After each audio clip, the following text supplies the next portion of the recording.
Meu fraterno boa noite a todas as pessoas presentes, especialmente a professora Lara Rocha, a quem desde já, em nome do Grupo PET de História, em nome do curso de História da FAFIDAM, eu agradeço a gentileza de ter aceitado o nosso convite, não é, para participar dessa atividade,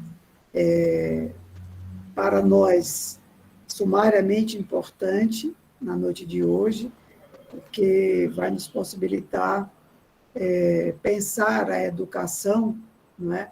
Essa educação em tempos sombrios, né? Um título bastante instigante, provocativo, né? A partir do pensamento, né? Dialogando aí com Hannah Arendt, e acho que será uma noite de muito aprendizado, não é? E que nós possamos, sim, aproveitar a oportunidade de termos a Lara Rocha conosco para explorá-la no bom sentido, não é? As suas reflexões no campo da filosofia, tentando pensar aí não só os nossos exercícios, né? Na área da história, na disciplina da história, no fazer historiográfico, né? Mas também pensar a nossa condição, né? de pessoas, de cidadãos, de indivíduos, né?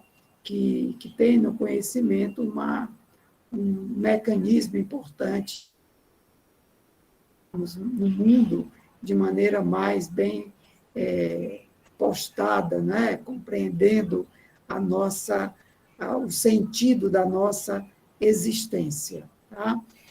Não vou aqui passar em revista o currículo da professora Lara, porque eu acho que iria perder bastante tempo, né? Mas dizer apenas que ela é doutoranda em filosofia na Universidade Federal do Ceará. Tá? E, mais uma vez, agradeço a sua gentileza de aceitar nosso convite. Por favor, professora Lara. Bom, oficialmente, meu boa noite agora a todos, a todas, né? Não tem como começar, não teria como começar esse momento aqui com vocês, sem antes agradecer ao professor Olivenor Chaves pelo carinhosíssimo convite que a mim foi feito, me explicando a que se direcionava esses encontros, esses papos que vocês estão tendo com outras áreas, como o professor bem pontuou agora um pouquinho antes. E quando ele me apresentou a temática, né, o mote que norteia esses momentos que vocês estão tendo, como a filosofia, a prática pedagógica, o saber reflexivo para a prática presente, eu rapidamente identifiquei que não haveria um modo melhor de colaborar, né, para esse profícuo debate por si só, do que partindo, né, um pouco das reflexões sobre a educação da autora que eu me dedico, em termos de pesquisa e escrita, que é Hannah Arendt. Então, assim, deixo também novamente coadunando com o professor me apresentar, apesar do professor já ter feito gentilmente isso, e o slide conter aí também spoilers, né? Eu me chamo Lara Rocha, sou doutoranda em filosofia pela Universidade Federal do Ceará, me dedico às leituras de filosofia, mais diretamente filosofia política desde a graduação, com Hannah Arendt desde aí, vocês veem que eu sou insistente, né? Então, assim, desde a graduação, caminhando para e passo com a autora, tentando compreender alguns conceitos, alguns fenômenos, alguns eventos, né?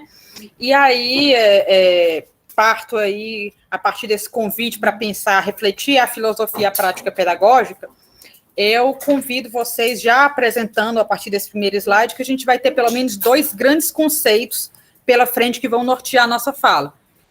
Quando eu falo em qual lugar da educação, quando eu pergunto qual o lugar da educação em tempos sombrios, diretamente eu já ponho aí 2 conceitos na mesa, né?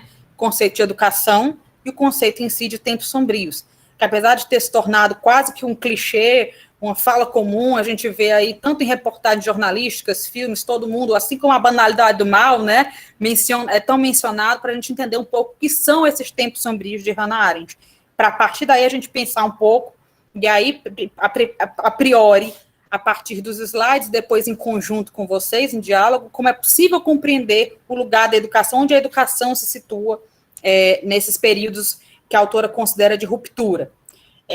Antes de passar para os slides, eu gostaria de apontar para vocês algumas influências nessas minhas reflexões sobre a educação em tempos sombrios. Certamente eu posso apontar 3 mais, assim, diretas, que são os textos e as palestras da professora Crisley Custódio, os textos e palestras da professora Vanessa Sierves de Almeida, e um artigo que eu ainda na graduação escrevi, vale a curiosidade, com uma professora de História e de Filosofia, professora Rafaela Cândido Lacerda, também pensando um pouco sobre, a partir da figura de Sócrates, como é possível compreender o ensino de filosofia. Então, assim, essas 3 referências são as que nortearão a minha fala. Eu posso, a posteriori, depois dessa apresentação, colocar os nomes no chat, para que vocês possam, caso sintam-se motivados, buscar textos dessas fontes, mas, na verdade, o tema da educação em Arendt rendeu e rende ainda bons trabalhos, artigos, dissertações, teses. É um campo muito profícuo.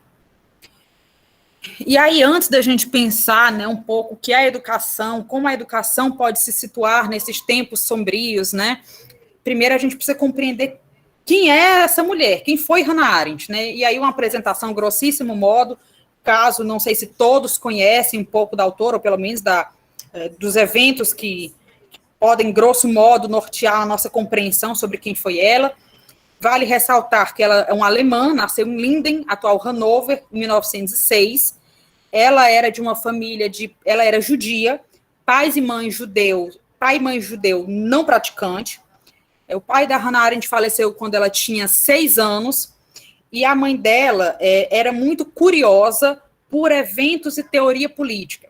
Na biografia de Arendt é apontado que a mãe dela levava a Arendt, ainda com 12 anos, para os comícios de Rosa Luxemburgo, e sempre chamava a atenção de Arendt para que ela presenciasse aqueles momentos, vivenciasse aqueles momentos no seu âmago, porque ela estava vivenciando a história, né, fatos históricos. Mas, apesar de todo esse afã de sua mãe, dessa ânima, né, no sentido de alma mesmo, por eventos e por acompanhar, por ser uma espectadora dos acontecimentos, na verdade, e aqui eu já pulo para o ponto 3, até a juventude ela não se interessava muito por política. É até curioso pensar que uma teórica política tão proeminente, até meados de sua adolescência, não se interessava por assuntos nesse tocante.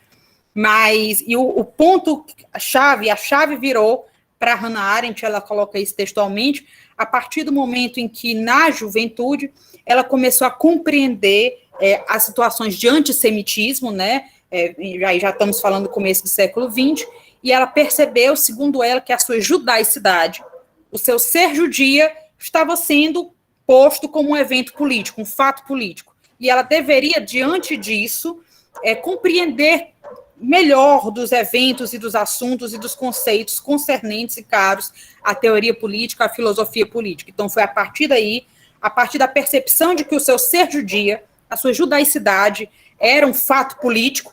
Isso motivou a autora a estudar mais, a buscar essa compreensão do que seria a política e os seus fenômenos.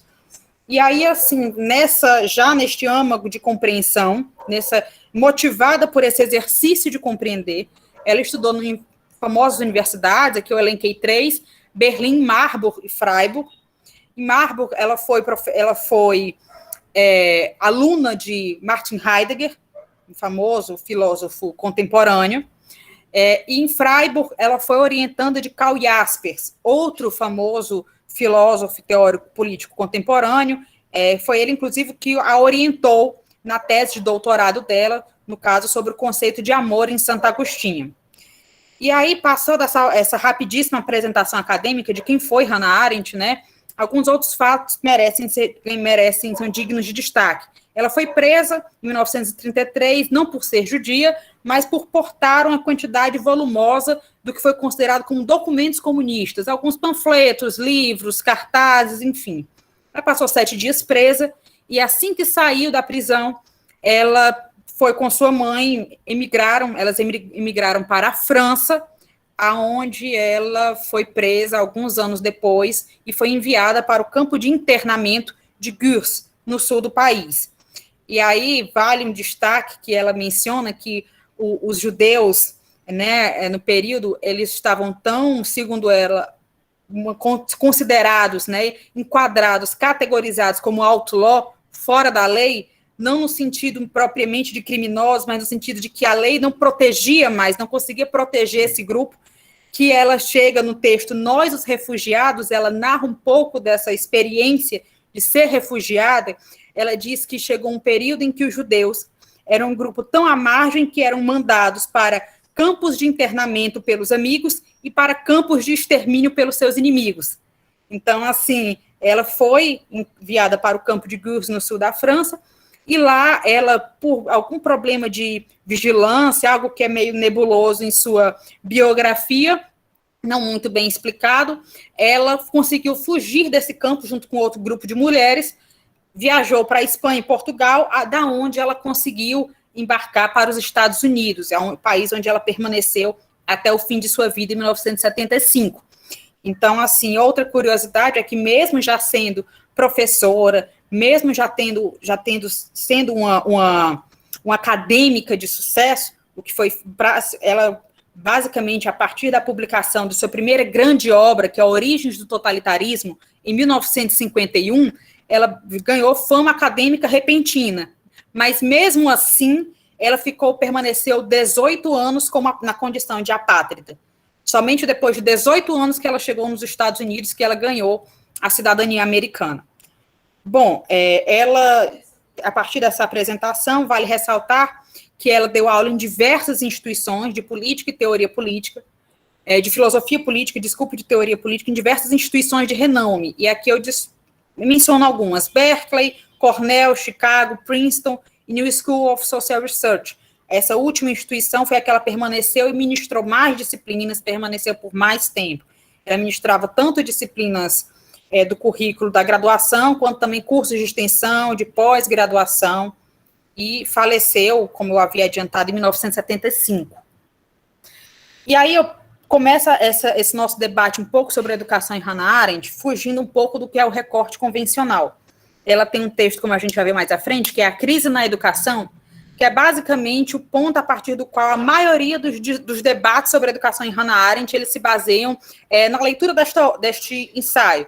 É brilhante por si só, a gente vai ver um pouco mais à frente por quê, não vou dar spoilers, mas a minha proposta é que a gente comece pontuando, eu vou começar apresentando para vocês, já apresentei quem foi Hannah Arendt, e agora eu proponho para vocês apresentar quem foi a professora Hannah Arendt, Miss Arendt, ou como os alunos dela de Berkeley carinhosamente apelidaram, Hannah Rosa, em uma comparação, uma analogia com Rosa Luxemburgo.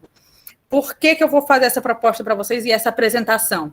Porque eu acredito, e no final da minha fala, no decorrer da minha fala, e no final isso vai ficar mais claro, que compreender quem foi Hannah Arendt como professora nos fornece alguns direcionamentos para pensar a educação, certo? Então, assim, como eu já havia dito, ela ministrou disciplinas vinculadas à teoria política e à filosofia. E aí, o meu primeiro ponto de curiosidade que eu gostaria que vocês prestassem bem atenção. A ementa dos cursos de Hannah Arendt contava com vastas e singulares referências bibliográficas. Eles vão dizer, Lara, o que você quer dizer com isso? Eu não sei se na história vocês padecem deste mal, mas na filosofia, a gente costuma ver nas ementas dos cursos e das disciplinas muito livros, material de filosofia, cânones, clássicos, indiscutivelmente aos quais a gente tem que recorrer em algum momento da reflexão. Mas a gente não vê muito outras disciplinas transitando nestas ementas. Primeiro ponto de curiosidade. Nos cursos que Hannah Arendt ministrava, Platão, Aristóteles, Montesquieu, Maquiavel, esses clássicos a quem a gente tem como cânones para pensar o fenômeno político, estavam lado a lado com George Orwell, Franz Kafka, Ernest Hemingway, T. Lawrence. Isso significa... E por quê? Por que Hannah Arendt propunha não só ministrar uma disciplina de filosofia e teoria política a partir de filósofos? Porque para Hannah Arendt, os eventos contemporâneos não podem ser compreendidos em seu âmago se a gente se apoiar apenas no aparato conceitual que a gente herdou da tradição. Para ela, os fenômenos contemporâneos marcam a ruptura com os conceitos que a gente tem desde Platão e Aristóteles para pensar o que é o fenômeno da política. para dar um exemplo para vocês. Vocês vão dizer assim, Lara, mas o totalitarismo. Você pode dizer, Lara, mas a gente pode enquadrar o totalitarismo como uma tirania. Não. Algo no totalitarismo, e o próprio nome já pronuncia, já denuncia, que ele conseguiu ser mais total, mais abrupto em termos de controle, de domínio e de terror. Os seus elementos, se a gente for tomar a partir do que a gente tradicionalmente conhece como tirania, foge. O totalitarismo escapa a essa conceitualização.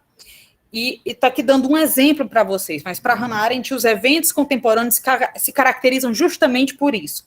Então, contar com apoio só dos cânones, dos clássicos conceituais que a filosofia nos legou, que nós herdamos da tradição, não é suficiente para a gente pensar os eventos políticos contemporâneos. Então, por isso ela recorria à literatura, por isso ela fazia tanta menção a historiadores nas suas obras, justamente por conta disso. Segundo ponto de curiosidade, que eu acho que pode iluminar o que a autora concebia como a educação. Diferente do que a gente, como docente ou como discente, geralmente se depara, ou geralmente até se lembra quando fala em avaliação, metodologia de avaliação, a gente pensa o quê? Seminário de leitura, prova, resenha, artigo científico e etc. E por aí vai. A lista é grande. Porém, Hannah Arendt tinha uma metodologia de avaliação que, parafraseando aqui a professora Heloísa Starling, deixava os alunos de orelha em pé, que era o quê? Ela convidava os alunos a compor a biografia de um personagem fictício, imaginário. Seja homem, seja mulher, não podia ser um protagonista histórico, certo? Mas um homem comum, por assim dizer, que tenha vivido, que tenha nascido na primeira década, na última década do século XIX, desculpa, e que tenha presenciado, tenha sido um espectador dos eventos do século XX. Esse homem não, ou mulher não devia ser um político por profissão, mas era um espectador dos eventos. E ele, como espectador, presenciava esses eventos marcaram a sua existência, e ela separou esses grandes eventos em marcos de referência, a partir dos quais esse personagem deveria se nortear. Que eventos, por exemplo? Ela marcou esses pontos de referência, como Primeira Guerra Mundial, é um exemplo de um marco, advento do totalitarismo, Segunda Guerra Mundial, possibilidade de resistência, sociedade de massa, tudo isso, esses eram alguns exemplos desses marcos de referência a partir do qual esse personagem, esse homem ou mulher fictícios, deveriam, como espectador, se posicionar sobre esses eventos na forma de narrativa. Então, assim, a gente consegue compreender que, para Hannah Arendt, a educação, no caso mais específico aqui do ensino de filosofia, mas que pode ser levada para outras áreas, isso é muito abrangente, é como um convite não só a pensar conceitos, mas a pensar eventos.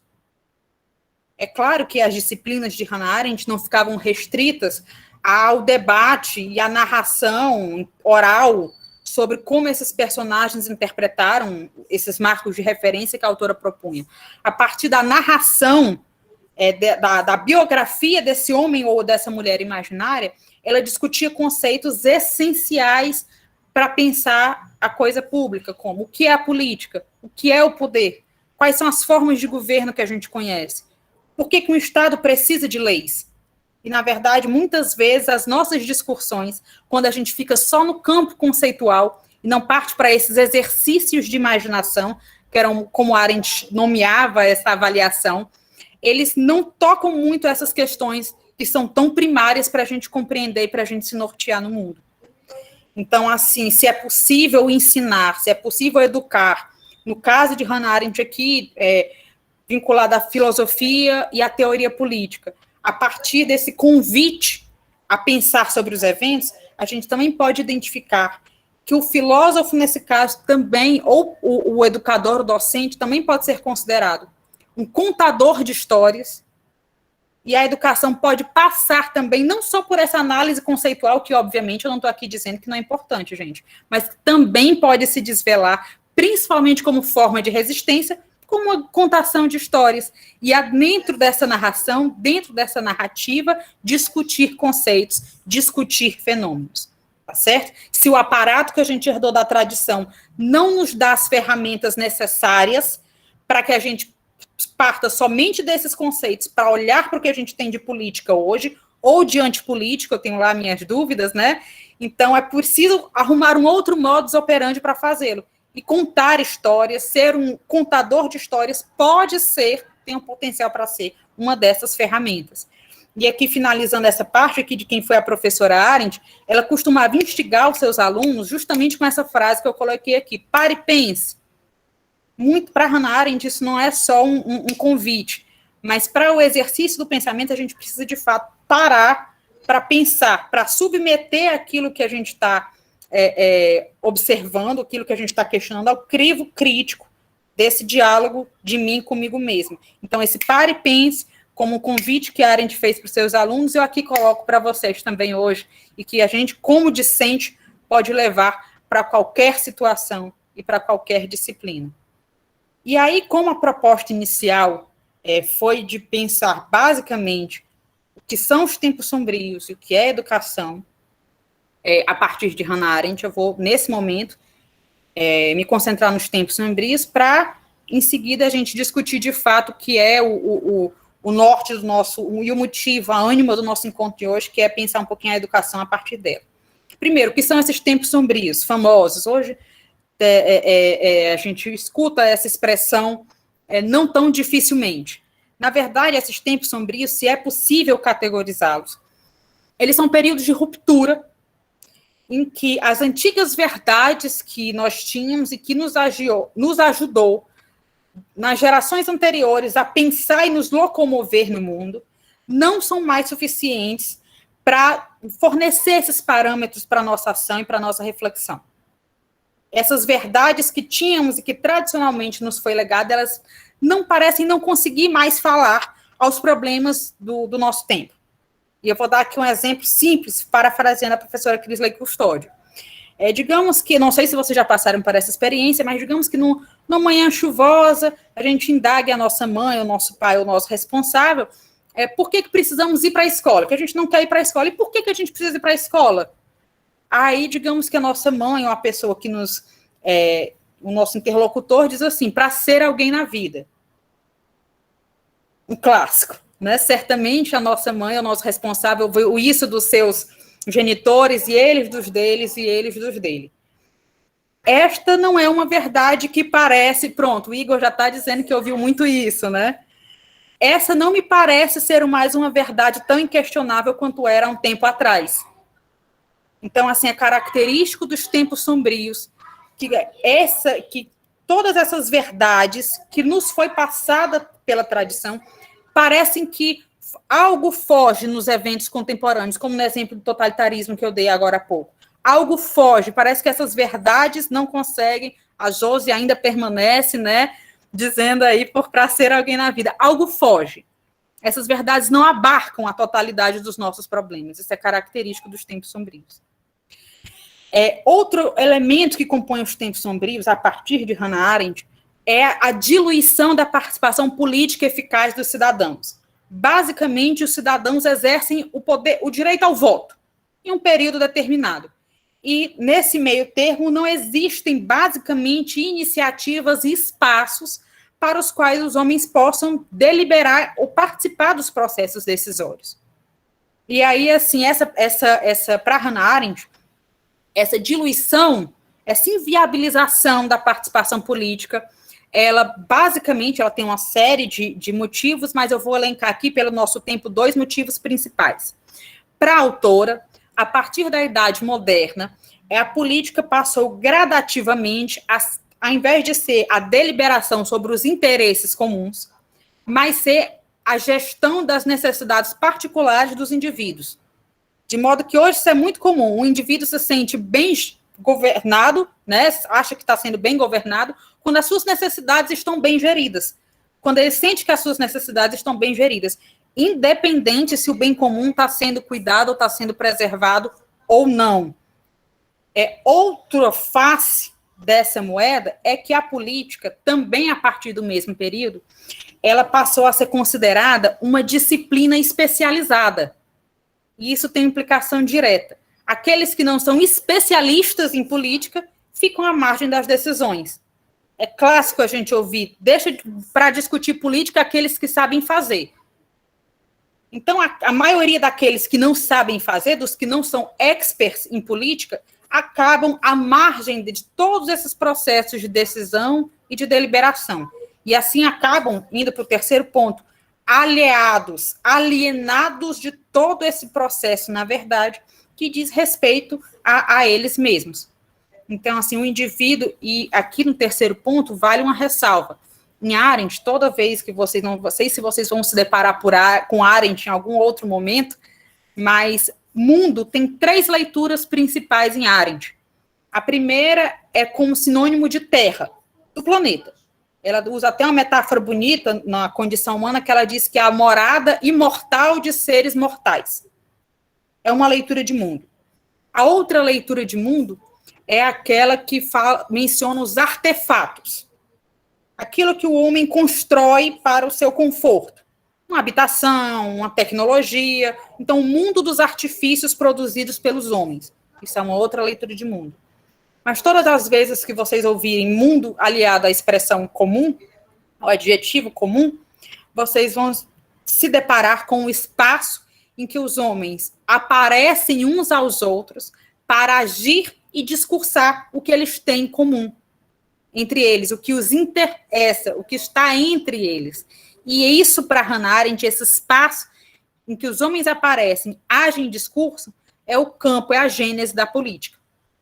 Então, assim, se eu não tenho esses espaços de ação, se eu não tenho esses espaços de deliberação, e eu restringo a política à mão dos especialistas, daqueles que sabem fazê-la, eu estou tirando dos cidadãos comuns, os homens e mulheres como vocês e eu, o direito à participação. E se eu não participo desse mundo comum, se eu não participo dessa esfera da política, usando também a terminologia da autora, é ingenuidade ou leviana hipocrisia esperar que esses homens se sintam responsáveis pela permanência do mundo e pela permanência da política. A gente a gente tende a se sentir responsável quando a gente se sente pertencente ao mundo, pertencente de fato a uma comunidade. Mas é característica dos tempos sombrios que a gente não se sinta pertencente à esfera pública. É característico dos tempos sombrios que a esfera pública seja diluída. E nessa diluição, na ausência de ação, na ausência de deliberação, aí eu pulo para o último item, na ausência desse embate de ideias, desse debate de ideias, ganha força o espaço em que as ideologias podem se tornar modelos de ação, de como os homens podem se nortear no mundo. Eu não tenho debate, eu tenho ideologias que pretendem explicações gerais, eu tenho movimentos antipolíticos ganhando força, justamente porque há a diluição desse espaço propriamente humano, que é o espaço da ação, que é o espaço da deliberação. Então, assim, para além, como se já não bastasse nós estarmos aliados das deliberações, Hannah Arendt chama a atenção para um outro elemento do que compõe esses tempos sombrios, que é a quantidade ainda maior de pessoas alheias desses processos e não pertencentes a comunidades políticas, que é a figura dos apátridas e dos refugiados. Ela mesma, como ela colocou, como eu já havia pontuado para vocês, que esse grupo é considerado outlaw, fora da lei, não no sentido de criminoso, mas no sentido de que a proteção legal não consegue, de fato, proteger esses indivíduos. E aí vem a crítica dela aos direitos humanos, que não é que ela não ache que os direitos humanos são necessários, eles são indispensáveis, mas eles ainda estão muito atrelados à ideia de nacionalidade, de modo que quando alguém perde o estatuto da nacionalidade, dificilmente os direitos humanos poderá exercer algum tipo de proteção por eles, tá certo? Então, assim, grossíssimo modo, este é o panorama do que a autora retraça como os tempos sombrios, tá certo? E aí, aqui, para a gente não fugir muito do nosso tempo, temos um limite, vamos agora, de fato, para aquilo que anima o nosso encontro, que é discutir um pouco a educação na autora. Antes de passar, de fato, para algumas considerações de educação, gostaria de apresentar para vocês os textos em que ela aborda o tema da educação, tá certo?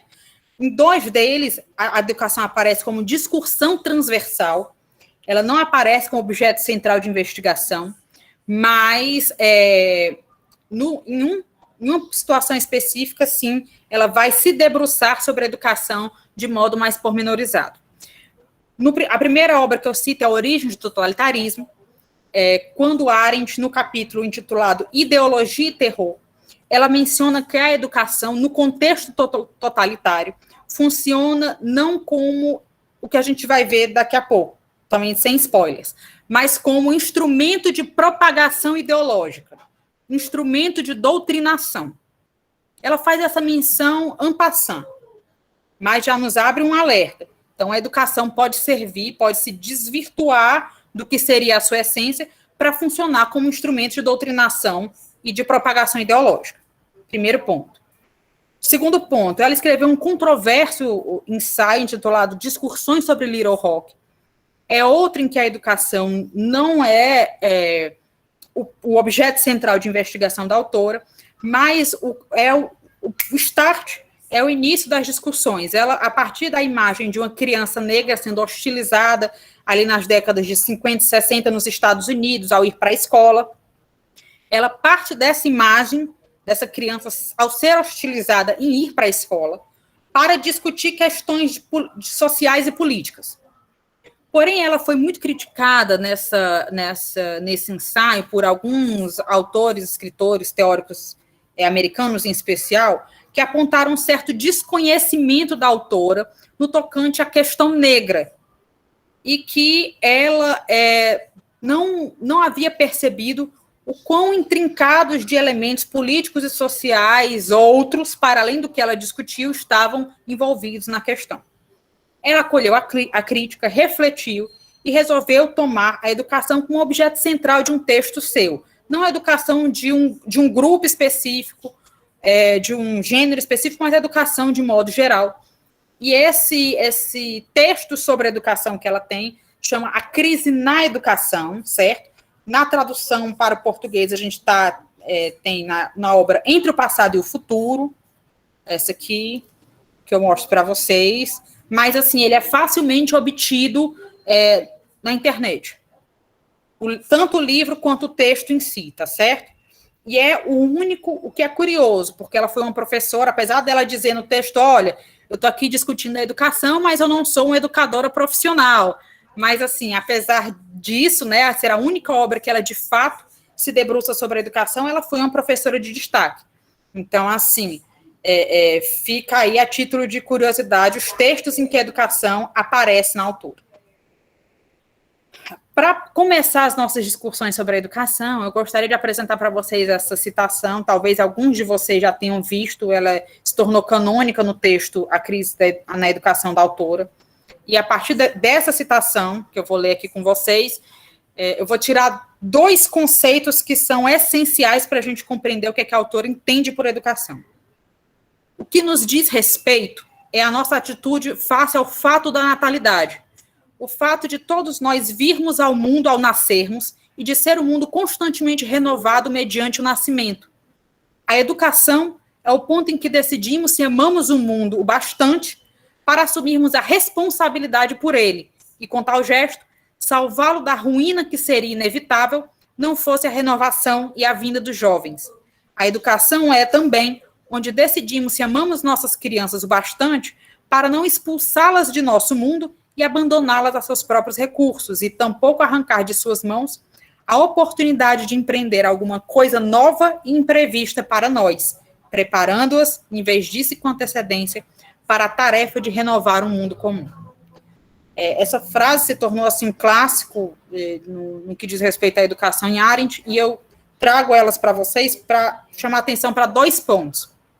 O primeiro é o conceito de natalidade na autora. A educação, por que ela é necessária? Por que ela é uma função social essencial? Porque a toda hora pessoas nascem, né? E essas pessoas precisam ser introduzidas em um mundo pré-existente. Para que isso fique mais claro para a gente, eu vou usar aqui uma metáfora de um curso da professora Crisley que ela usou, que eu achei fenomenal. É como se, vamos imaginar que nós somos colocados em cima de um palco e uma peça que já está em ato. A peça já está acontecendo. E nós somos colocados em cima de um palco e a gente precisa, em algum momento, ser iniciado, se situar para saber o que foi que aconteceu antes da gente entrar na peça, até para que a gente mesmo saiba como se posicionar nessa peça. O que aconteceu antes? Quais são os personagens que estão ao nosso redor? Como as ações deles podem nos influenciar e como a nossa ação pode influenciar a eles? Quem somos nós mesmos nessa peça em ato? O que a gente pode fazer para que a peça permaneça, mesmo que quando a gente saia de cena? Basicamente, a função da educação é mais ou menos essa. É fazer essa iniciação daqueles que estão chegando em um mundo que existe desde antes deles. Então, assim, a Hannah Arendt usa uma metáfora também que é como se os recém-chegados, e a gente vai ver um pouquinho mais à frente o porquê dessa expressão que ela usa, são como estrangeiros. Eu não sei se alguns de vocês tiveram a experiência de morar em outro lugar, diferente de sua terra natal, e a gente passa por um período de adaptação, de iniciação a esse novo lugar. Rotinas, costumes, um pouco da linguagem e tudo mais. A educação faz esse interim. A educação é responsável por essa iniciação desses novos em um mundo que é mais antigo, naturalmente mais antigo do que eles. Outro ponto que eu queria chamar a atenção é quando ela fala na segunda frase, ela remonta ao conceito que é caro em sua teoria política de responsabilidade. Para Hannah Arendt, na educação especificamente, a responsabilidade tem um duplo vértice. A gente vai ver mais à frente por quê. Tanto com relação ao mundo, quanto com relação àqueles que estão chegando. Certo? Então, nessa frase, nessa citação que eu trouxe aqui para vocês, eu quero chamar a atenção em relação a esses dois pontos. A natalidade, que é a essência da educação. A educação é a condição essencial porque pessoas nascem em um mundo que existe antes delas. E elas precisam ser iniciadas nesse mundo, como o exemplo da peça de teatro que eu dei. Por outro lado, tem uma via de mão dupla de responsabilidade no caso da educação, que é o que nos traz aqui. Tanto a responsabilidade com o mundo, quanto a responsabilidade com os recém-chegados, como ela chama. E aí, a gente parte, a partir da pergunta que eu ponho para vocês, de qual educação a Arendt está falando. A Arendt, ela começa o texto, como eu disse para vocês, já meio com um meia-culpa, né? Olha, eu não sou uma educadora profissional. Mas, assim, de qual educação ela está falando? Na verdade, ela não está falando de nenhuma modalidade de ensino específica, tá certo? Mas ela deixa no texto, claro, que ela está tratando do ensino de crianças e jovens, que é o que elas chamam os recém-chegados, uma alusão ao grego, que chamava os novos, ou nogoi, os novos. Então, assim, parafraseando, ela está falando dos recém-chegados. É claro que falar de educação dos recém-chegados nos dá algumas pistas e direcionamentos para pensar modalidades diversas de ensino, certo? 3 significados no texto A Crise na Educação, a gente pode depreender 3 significados básicos de educação. O primeiro é como um sinônimo de escolarização. O segundo é como um sinônimo de pedagogia. E o terceiro é basicamente numa vertente, numa leitura mais antropológica da educação, que tem a ver com aquilo que eu estava falando, da educação como uma iniciação ao mundo pré-existente. Um mundo de símbolos, de representações, de significados, de eventos históricos, de processos socio-histórico-culturais. Então, assim, tem a ver com essa leitura mais antropológica, essa iniciação. Então, tem esses 3 sentidos da educação na autora. Então, vocês vão perguntar, Lara, mas como é que a gente vai saber de qual educação ela está falando? Basicamente, no contexto do qual ela está utilizando. Pela leitura do texto, pelo contexto, a gente consegue identificar. Aqui ela está falando de educação como um sinônimo de pedagogia. Não, aqui ela já está numa vertente mais antropológica, dessa iniciação ao mundo pré-existente. Certo? Como eu tinha dito para vocês a partir da citação, a essência da educação é que pessoas nascem a todo momento. E pessoas absolutamente singulares. Absolutamente diferente de todo mundo que já apareceu neste mundo e que aparecerá. E o bonito na teoria de Arendt, para vocês não acharem que Hannah Arendt, porque ela ficou conhecida como a teórica da banalidade do mal dos tempos sombrios, a gente pensa logo uma coisa meio apocalíptica, né? Para vocês fugirem um pouco dessa leitura, Hannah Arendt, ela fala que cada nascimento de uma pessoa, de um ser humano, ele traz em si a promessa de renovação do mundo. É como se um mundo novo nascesse a cada nascimento. Uma pessoa absolutamente única chegou no mundo. Por si só, isso já seria um evento, né? O nascimento, a promessa de renovação do mundo está contida, é íncita a cada novo nascimento. E para Hannah Arendt, esse sentido de natalidade tem 2 significados também. O primeiro é o nosso nascimento, basicamente significa dizer que os seres humanos nascem 2 vezes. Nascem no seu aparecimento biológico, no momento em que a gente nasce, como tudo que é vivo nasce no planeta, nós também nascemos. E aí a gente pode dizer que a gente nasce no mundo, nesse primeiro nascimento. O segundo nascimento, e ela chama de fato de segundo nascimento, é o momento em que, a partir de atos e palavras, a gente se inicia neste mundo que preexiste. Nós aparecemos em um mundo de significados, de representações, de culturas, de crenças, de tradições, que existe antes da gente.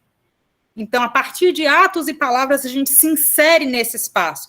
Então, a partir desse segundo nascimento, que é próprio de nossa espécie, é algo nosso, a gente não nasce simplesmente no mundo. A gente não aparece como criatura viva, mas a gente nasce para o mundo.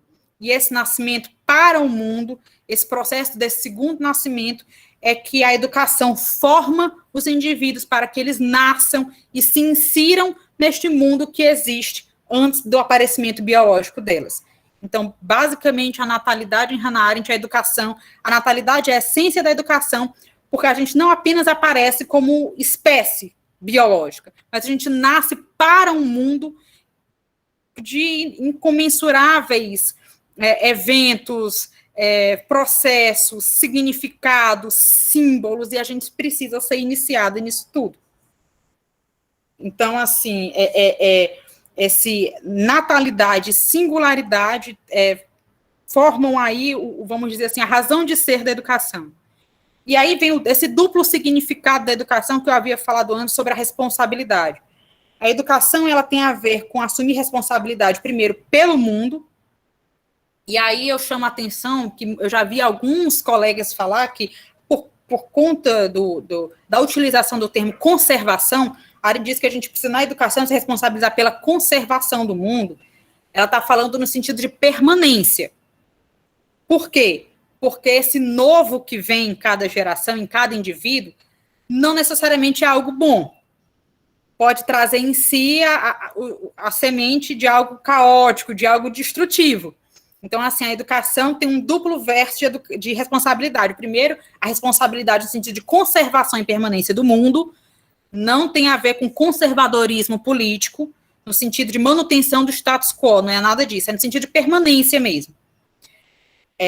Tanto com o mundo, mas a permanência dessa chama de renovação que cada geração traz em si. Ela diz que um dos fracassos da educação é que a gente quer retraçar a fisionomia dos recém-chegados para que eles ajam como repetindo tudo aquilo que a gente faz. E a gente acaba retirando a possibilidade desses recém-chegados de fazer algo novo, de nos surpreender. Então, assim, é preciso esse duplo senso de responsabilidade com o mundo, para que ele permaneça, mas que a chama, a ânima, no sentido de alma, que o novo traz, como um renovo do mundo, também se mantenha. Então, há esse caminho, essa via de mão dupla de responsabilidade na educação. E aí, assim, nessa atividade, é claro, é íncita o destaque do papel do professor.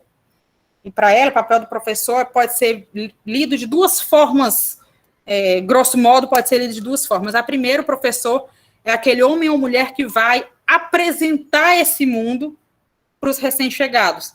É como se ele fosse um representante dos habitantes e vai dizer, olha, esse é o nosso mundo, essas são as identidades que nos entrecruzam, estes são os eventos que nos trouxeram até aqui, é o conhecimento de determinada área que nos faz o que sejamos hoje, que faz com que estejamos no ponto em que estamos hoje. Isso não significa concordar com nada disso, é no sentido de apresentação. O professor é aquele que, se a educação é essa iniciação, essa formação e informação ao mundo que pré-existe, o professor é aquele que faz essa apresentação, mesmo que ele não concorde com, e não tem como concordar com muitas coisas, né? Mas ele é o homem ou mulher que apresenta.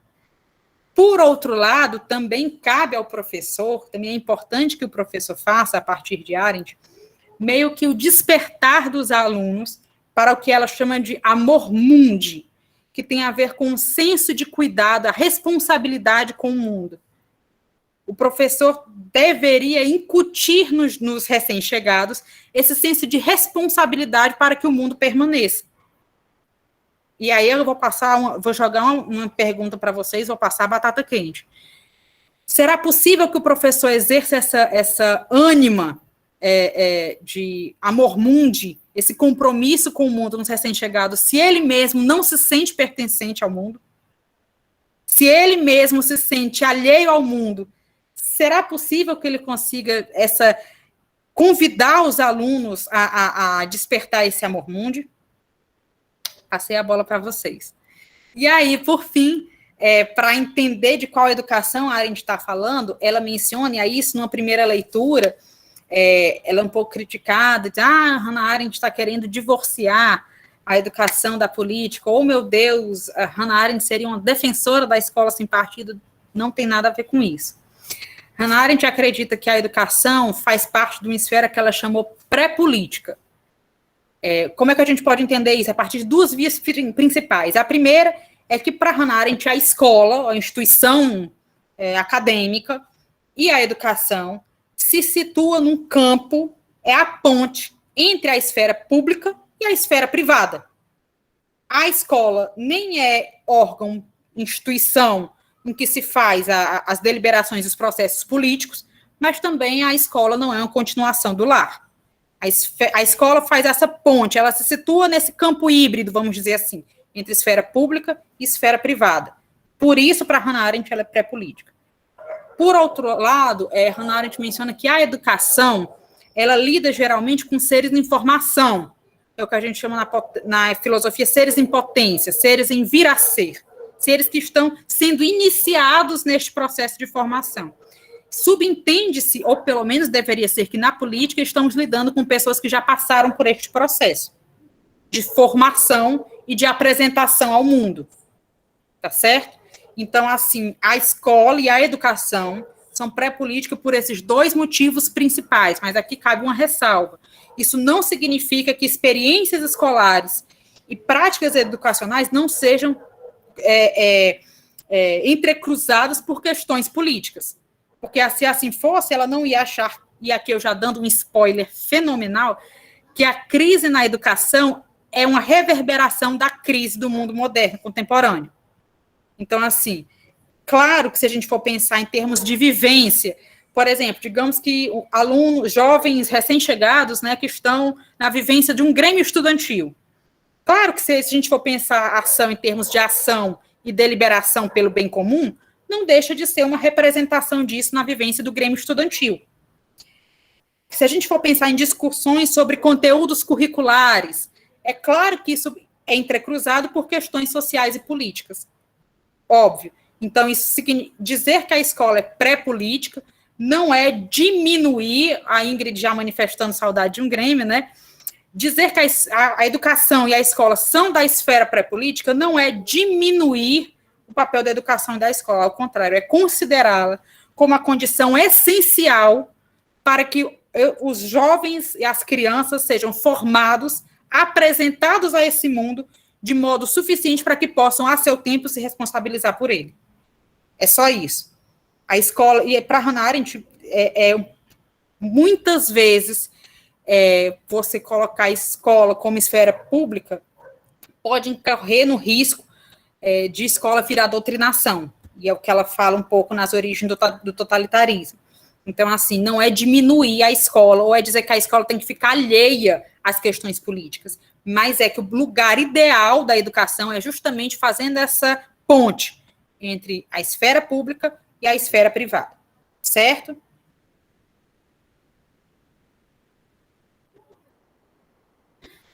E aí eu já dei um grande spoiler, já respondi a questão que aqui se põe, né? Mas vou falar um pouco aqui. A crise na educação é uma crise política, e aqui vou falar, antes de dar para vocês as ferramentas para responder essa questão, vou pontuar 3 elementos que Hannah Arendt trata na crise na educação, que, na verdade, ela coloca como... São 3 pilares da educação moderna, e aí, nesse ponto, leia-se da pedagogia moderna, certo? Primeiro, é a ideia de que existe um mundo da criança. Para Hannah Arendt, isso traz algumas consequências diretas, dentre as quais, as crianças estão sendo iniciadas em um mundo pré-existente, um mundo comum, e eu as mantenho, ao invés disso, em um mundo da criança, isso significa dizer, consequentemente, que existem 2 mundos, o da criança e o do adulto. Se as crianças têm um mundo próprio, elas se autogovernam. E para Hannah Arendt, isso é uma visão muito equivocada do que seria próprio da educação, porque a criança está em processo de formação. Ela ainda não é capaz de nenhum tipo de autogoverno. Não se espera da criança e do jovem responsabilidade pelo mundo. Ao contrário, eles estão sendo formados para que eles, a seu tempo, possam se responsabilizar por ele. E essa ideia de 2 mundos, o mundo da criança e o mundo do adulto, pode também, e geralmente traz como consequência, meio que a ideia de banimento da criança do mundo ao qual ela deveria ser iniciada. Então, a educação, ao invés de iniciar a criança em um mundo pré-existente, na verdade, ela está apresentando para ela que o espaço dela é o mundo da criança. Mas e a essência da educação não seria iniciar o recém-chegado, a criança ou o jovem, nesse mundo que é compartilhado, que é coexistido entre crianças e adultos? Esse, para Hannah Arendt, é o primeiro ponto do que seria essa crise na educação. O segundo ponto é que, para ela, especialmente a partir do final do século XIX para começo do século XX, o professor passou a ser aquele que domina a metodologia do ensino, aquele que domina a arte do ensinar, independente do que seja. Isso significa basicamente o quê? Trocando em miúdos, o professor é aquele que sabe as metodologias, as técnicas de ensino, mas muitas vezes não sabe do conteúdo.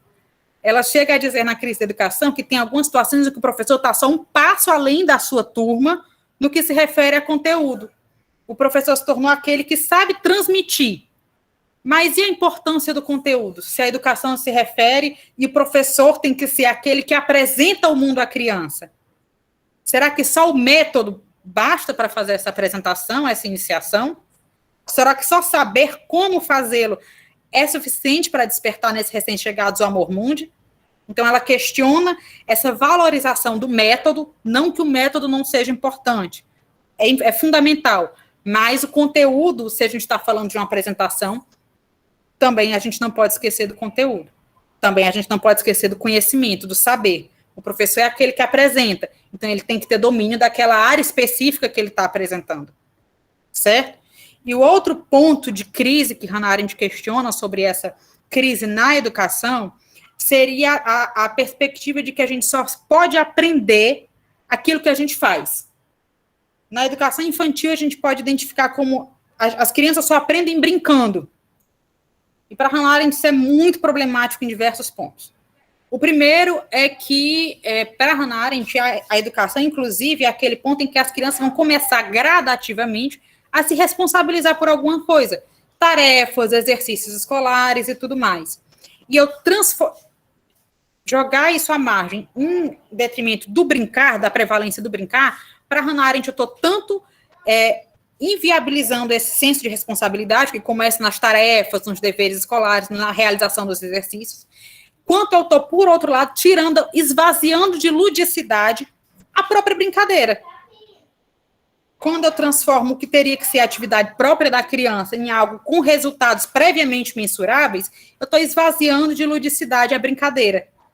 Então, esse é um primeiro ponto do problema, né? E, por outro lado, essa ideia, em outra leitura, essa ideia de que a gente só pode conhecer aquilo que está envolto num processo previamente mensurável, isso tem muito a ver com a educação mais utilitarista, mais utilitária, aquela que considera que um conhecimento é válido quando ele está envolvido nesse processo de resultados previamente mensuráveis.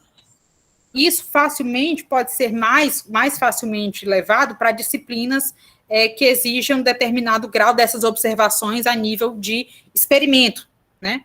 Mas em outras disciplinas, como das ciências do homem e da sociedade, né, famosas ciências humanas, resultados mensuráveis, a gente não trabalha tanto com isso quanto a gente trabalha com a observação desse mundo pré-existente. Então, se esse mundo pré-existente ele passa a ser meramente cálculo de consequência, rapidamente essas disciplinas que se voltam à observação, ao olhar retrospectivo, ao olhar para trás, elas passam a ser alvo de desconfiança. Eu não sei se vocês vivenciam isso na história, mas na filosofia isso é vivido assim, de modo radical. E o que você faz, Lara? Não, eu sou doutorando em filosofia. Ninguém pergunta pela pesquisa, pergunta, afinal, o que é que eu faço? Então, assim, só é conhecimento útil aquilo que é mensurável, aquilo que entra nesse processo de mensuração e de cálculo de consequência. E aí isso tem a ver também com o tipo de relação que a gente tem com o mundo, para Hannah Arendt. Quando o mundo deixa de ser a morada imortal de seres mortais e passa a ser engolfado nesse processo e nessa lógica de consumo e produção, tendencialmente, nessa perspectiva, ele é sempre considerado, olhar para trás, remontar ao passado, é sempre considerado como algo obsoleto. O passado, aquilo que ficou para trás é considerado obsoleto, sempre rente à destruição. E isso não coaduna com a sociedade de consumos, uma sociedade de massa, em que há o patos do novo, no sentido da paixão por tudo que é novidade, por tudo que é lançamento, em uma sociedade como essa, olhar retrospectivamente para tentar pescar as pérolas que o passado nos fornece, parece algo que não tem, nesse ponto eu menciono a educação utilitarista, utilidade. Não entra neste processo de cálculo de consequência. E aí, fica uma pergunta também, quando a gente pensa a educação em Hannah Arendt, que a educação meio que é um tempo e espaço em que a gente transita por passado, presente e futuro, né? A gente está sempre olhando para trás, a gente está pensando no presente e a gente está querendo, afinal, despertar o amor mundi nos recém-chegados, né? Então, a gente também está olhando para o futuro. Mas como despertar esse amor mundi? Como fazer essa apresentação desse mundo se nós mesmos não nos sentimos responsáveis pela política? Como a educação deve se nortear, se é caríssimo para a educação. Tanto a ideia de tradição, afinal a gente dialoga com o passado, quanto com a ideia de autoridade, afinal a figura do professor, nos apresentando a autoridade do professor para Hannah Arendt reside justamente nesse papel, nessa incumbência de apresentação do mundo, como em um mundo em que, esvaziado de autoridade, esvaziado de tradição, como é que a educação, que precisa de autoridade, precisa de tradição, pode se locomover? E aí a gente vai se direcionando. Passei de novo a batata quente para vocês. Vocês veem que eu jogo as perguntas e saio de mansinho, né? Faz parte. Afinal, eu vou encerrando aqui a minha participação justamente com aquilo que nos motivou. Qual o lugar da educação em tempos sombrios? Como é que a educação pode se posicionar diante de todos esses desafios que eu apresentei para vocês? E aí eu começo esse ponto final remontando a figura de Sócrates, filósofo grego, que, vamos dizer assim, empreendia seus exercícios de reflexão, né, seus exercícios filosóficos em praça pública, com escravos, com mulheres, com crianças, com comerciantes, porque ele acreditava que o conhecimento, de algum modo, também poderia ser compartilhado, dialogado, e o sentido de dialógico vem justamente daí. E remonto principalmente a uma parte da fala de Sócrates, imortalizada por Platão no diálogo Apologia de Sócrates, em que Sócrates se posiciona frente ao tribunal que o condenou, alegando que, mas por que me condenam? Claro que estou falando aqui, né? Mas por que me condenam? O que eu estava fazendo, dialogando em praça pública, era o que eu considerava que devia ser o maior bem que eu poderia legar para a polis, que era formar cidadãos reflexivos. Ou seja, ele acreditava que o maior bem para a polis não se restringia aos homens irem para a ágora discutir sobre o que eles tinham em comum, mas refletir sobre os eventos políticos. Não basta simplesmente, porque se fosse assim, seríamos autômatos, né? Agir e discursar sem reflexão. É necessário passar tudo aquilo que nos transpassa os sentidos, inclusive os eventos políticos, sobre esse crivo crítico do que também Sócrates, imortalizado através de Platão, chamou como diálogo sem som de mim comigo mesmo. E aqui já faço meia-culpa com relação à filosofia, porque isso também é foi um pouco imortalizado a partir da filosofia. O pensamento, ele não deve se ocupar só das grandes questões existenciais. Quem eu sou, aonde estou, para onde vou, essas questões são essenciais, de fato. Mas o pensamento deve ser despertado por absolutamente tudo que passa aos nossos sentidos. O começo da filosofia era o espanto, o talmazem. Ou seja, você está indo para a universidade, indo para a aula do professor Livenot, e aí você passou de frente um posto de gasolina e você... Por que a gasolina está R$7? E aí você começa esse diálogo sem som com você mesmo. Será que tem a ver com dólar? Será que tem a ver com elemento X, elemento Y, elemento Z? Absolutamente tudo que nos passa os sentidos, e não só as grandes questões metafísicas e existenciais são dignas de reflexão. Então, se a ânima da educação também tem a ver com esse despertar para a responsabilidade, isso tem a ver com despertar para o pensamento, para o que a gente conhece na educação como pensamento crítico, né? Para Hannah Arendt, o pensamento, ele e ela diz isso textualmente, o pensamento é uma forma de resistência, porque ele é uma centelha capaz de iluminar os períodos de obscuridade política. Isso significa o quê? Que submeter ideologias, movimentos, códigos de conduta ao crivo crítico da reflexão tem o potencial de nos abster de aderir a esse tipo de movimento, e tem o potencial de nos de evitar fazer parte de processos antipolíticos. Então, assim, se o pensamento tem esse potencial, não é que ele seja um antídoto, tomou, passou, mas ele tem o potencial para isso, a educação, como processo de formação, também, pelo menos, deveria ser uma centelha capaz de iluminar esses períodos de obscuridade política, tá certo? E aí, compreendendo, ela tem uma frase que é bonita e ficou também meio clássica, que o pensamento e o exercício de compreensão são as possibilidades que nós temos, são os meios que nós temos de nos reconciliar com o mundo. Isso significa o quê? A gente mora no mundo, a gente habita este mundo. Vocês lembram que eu falei no comecinho da fala que a educação, o professor, ele faz essa apresentação, não significa que ele aqueça com o que ele está apresentando, mas ele está apresentando. Cabe a cada recém-chegado, né, refletir a partir dessa apresentação e ele mesmo, né, a posteriori, responsabilizar-se de forma singular. Mas, assim, isso significa que a gente precisa viver bem, se nortear bem neste mundo. Grosso modo, o que significa esse processo de reconciliação com o mundo? Nós vivemos hoje, eu e vocês, nós 47, 48 pessoas nessa sala, a gente vive em um mundo que algumas décadas atrás as câmaras de gás foram possíveis. A responsabilidade pelas câmaras de gás não é nossa, mas a responsabilidade pelo que fazemos com a informação que tivemos desse processo, e para que esse processo não se repita, isso nos diz respeito. Isso é a herança, e aí a Hannah Arendt diz, é a herança sem testamento que herdamos. Então, precisamos nos posicionar com relação a ela, né? E aí, assim, finalizando, como eu disse para vocês, se para Hannah Arendt só usar o aparato conceitual é essencial, claro, mas usar somente ele não é suficiente para a gente compreender os eventos contemporâneos. Aí vocês podem perguntar, tá, Lari, como é que a gente faz? Hannah Arendt identificou essa ferramenta, essa possibilidade, vamos dizer assim melhor, como um pensar sem corrimão. O que significa isso? Pensar sem usar apenas o apoio da tradição. Quando a gente está indo para a aula do professor Livenot na UES, e a gente passa de frente ao posto de gasolina, vou usar esse exemplo, agora para sempre, né? A gente passa num posto de gasolina e a gente se depara com o preço do combustível, que a gente começa a refletir, a gente inicia esse diálogo sem som comigo mesmo inicialmente, esse diálogo é nosso. A Hannah Arendt vai dizer, no slide último, que é o próximo, já dando esse spoiler, de que é preciso começar a pensar como se ninguém antes tivesse pensado antes da gente, a partir de tudo.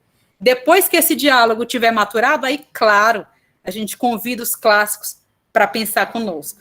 E aí eu encerro a minha fala lendo exatamente essa citação sobre o que é esse pensar sem corrimão. Tem uma metáfora que nunca publiquei, que guardei para mim mesma. Eu a chamo pensar sem corrimão. À medida que você sobe e desce os degraus, sempre pode segurar no corrimão para não cair. Mas nós perdemos esse corrimão. É assim que eu digo a mim mesma. E é isso, de fato, que eu tento fazer. Esse assunto de que a tradição foi quebrada, de que o fio de Ariadne foi cortado, não é algo tão novo quanto eu faço parecer. Afinal, foi Tocqueville quem disse que, aí que ela cita, quando o passado cessa de lançar luz sobre o futuro, o espírito do homem vaga na escuridão. Essa é a situação desde meados do século XIX. Sempre achei, como eu tinha dito para vocês já, que precisamos começar a pensar como se ninguém houvesse pensado antes e depois começar a aprender com os outros. Então é isso, gente. Joguei a batata quente para vocês agora. Obrigada pela paciência e obrigada por tudo.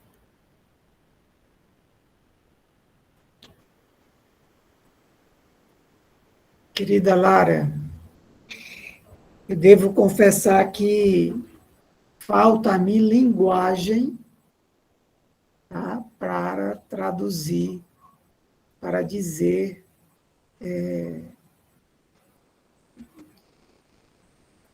desse momento vivido por todos nós, tá, desse precioso instante.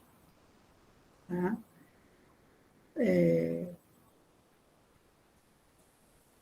Absolutamente marcado pela mobilização, não é, do pensar. Você foi brilhante. E talvez essa expressão seja muito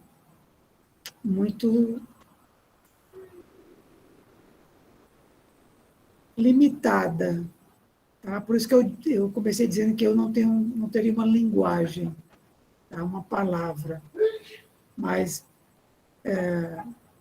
tenho absoluta certeza que cada um de nós que se disponibilizou na noite de hoje de participar desse evento, criou uma expectativa, não é? Criou uma ideia a partir da própria provocação do título, mas penso que cada um ressignificou essa ideia, né? Essa expectativa, dada a riqueza de conteúdo reflexivo, não é? Metodológico. Né? Se a gente fosse depurar aqui, muitos instantes da tua fala nos faz estar abordando um assunto de natureza histórica, historiográfico, da própria pesquisa, né? Essa ideia de pensar a partir de nós mesmos, né? E depois buscar os outros para nos ajudar a pensar, né? A ampliar, enfim, a estabelecer essa relação dialógica. Isso é fundamental, a gente costuma muito dizer isso para os alunos, para as alunas, né? Pense, né? Vamos fazer dos nossos trabalhos um acolchoado de teorias, né? Quer dizer, essas teorias elas precisam chegar aos nossos trabalhos a partir das necessidades que o trabalho, que a reflexão vai apresentando, entende? Porque senão fica um trabalho apenas de outros, né? O teu trabalho perde a originalidade, entende? Então, eu particularmente não gosto quando pego um trabalho que tenha muita teoria, entendeu? Muita fala dos outros, e eu não vejo nada do autor, no sentido esse aqui é a minha questão, esse é meu assunto, né? Agora eu estou trazendo aqui diversas linguagens para me ajudar a pensar, a explicar, a construir um nível de entendimento, né? Então, fantástico, tá? Fantástico. Eu ia só abrir o debate, né? Dizer que já se iniciou e já estou aqui falando há alguns minutos já. E vou aproveitar, então, para dizer para você que achei fantástica a ideia, né, da natalidade, da singularidade, né? Achei fantástico isso. Eu acho que isso coloca por terra mesmo essa imagem, né, que muitos associam ao pensamento da Arendt a uma dimensão sombria, né? A uma coisa. Eu acho que porque ela foi basicamente imortalizada, professor, assim, fora do âmbito daqueles que se dedicam à leitura dos textos dela, a partir de dois conceitos que dão a entender esse tipo de interpretação, sim. Né? Que é a banalidade do mal e os tempos sombrios. Uhum. E aí, assim, fica sempre uma ideia, por isso eu sempre costumo, nas minhas falas, dizer, olha, gente, ela não é tão apocalíptica quanto parece, né? E aí, assim, ela traz essa questão da natalidade, ela, inclusive, textualmente diz que a filosofia compreendeu equivocadamente a política. A política, a partir de Platão, foi considerada, vamos dizer assim, vamos fazer algo pensando em um outro mundo, um mundo superior, né, e tudo mais. E aí isso foi compartilhado pela tradição cristã e tudo mais. Não vou entrar muito no campo do conceito aqui na discussão, mas para ela, essa ideia de um outro mundo podia dar a entender que o fundamento ontológico, a razão de ser da política seria um mundo outro, que não este.